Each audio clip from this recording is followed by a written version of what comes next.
एक करके करो। अंजलि की शादी कर ससुराल पहुंचने के साथ ही उसकी सास के हुक्म शुरू हो जाते हैं। हो गई शादी, बस मौज खत्म। कल से जल्दी उठकर काम पर लग जाना है। अरे माँ आज ही यहाँ आई है, इसे सब समझने के लिए कुछ दिन तो दो।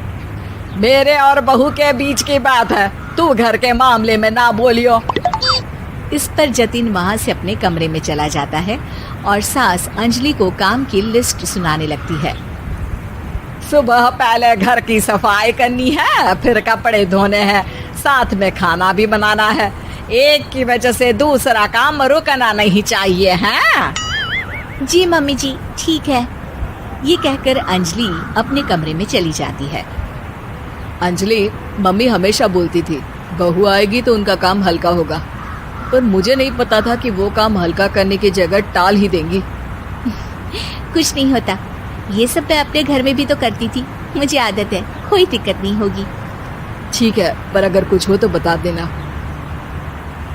दोनों सो जाते हैं और अगली सुबह से अंजलि जल्दी उठ के सास के बताए कामों में जुट जाती है, जिसमें वो जैसे ही कपड़े धोने लगती है तो सास वहाँ आ जाती है। अरे सुनो, ये कपड़े ऐसे नहीं धुलेंगे, सबको डिवाइड कर फिर एक एक करके अलग अलग धोने हैं। क्या एक एक कपड़ा अलग करके? एक बार में सुनाई नहीं देता क्या? वही बोला है मैंने, लग जाओ काम पर हैं? सास की बात मानते हुए अंजलि एक एक करके कपड़े धोना शुरू करती है, जिसे करते हुए आधा दिन बीत जाता है। अरे रे, सुबह से कब दोपहर हो गई पता ही नहीं चला, अभी तो खाना भी बनाना है। अंजलि भागते हुए रसोई में जाती है, जहाँ उसकी सास पहले से ही उसे खड़ी मिलती है। खाना बना लेना, देखो पहले पकोड़े तल दो और एक एक पकोड़े अलग अलग तलना, नहीं तो कोई कच्चा कोई पक्का रह जाता है।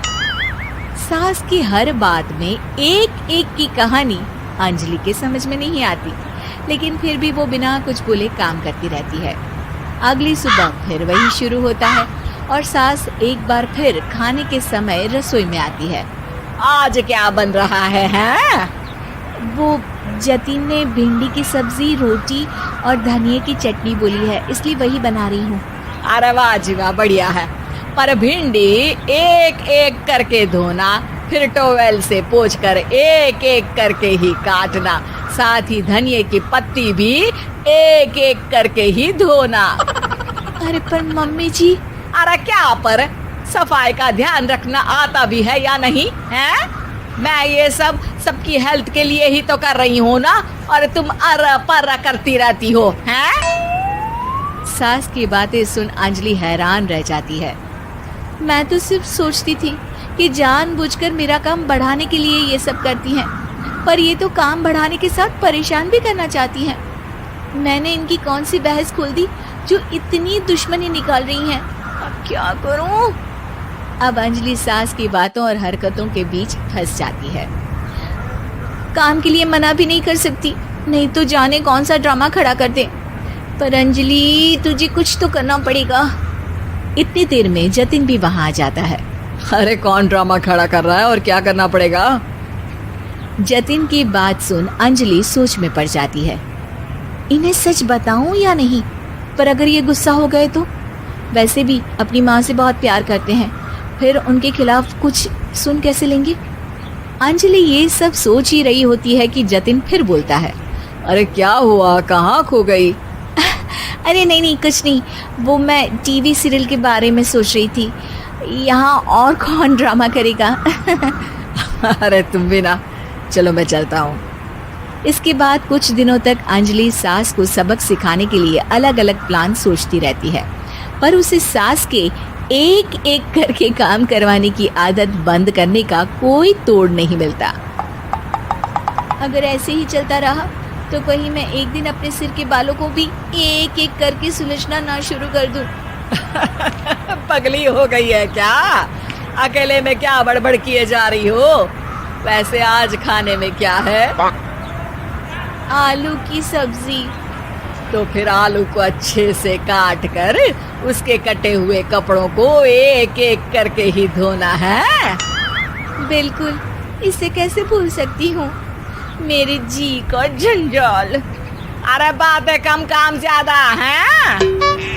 अंजलि एक बार फिर सास के कहे अनुसार काम करने लग जाती है, जिसमें सब्जी बनाते हुए उसके दिमाग में एक आइडिया आता है और वो सास को आवाज लगाती है, मम्मी जी सुनिए जरा इधर तो आना। अंजलि की आवाज सुन सास रसोई में आती है। अरे क्या हुआ, क्यों गला फाड़ कर चिल्ला रही हो? कुछ नहीं, वो सुबह कपड़े धोने की जल्दी में नहाई नहीं थी और अब शाम की पूजा भी करनी है, तो आप जरा सब्जी देख लीजिए ना, तब तक मैं नहा कर आती हूँ। अंजलि सास को रसोई में छोड़कर नहाने चली जाती है।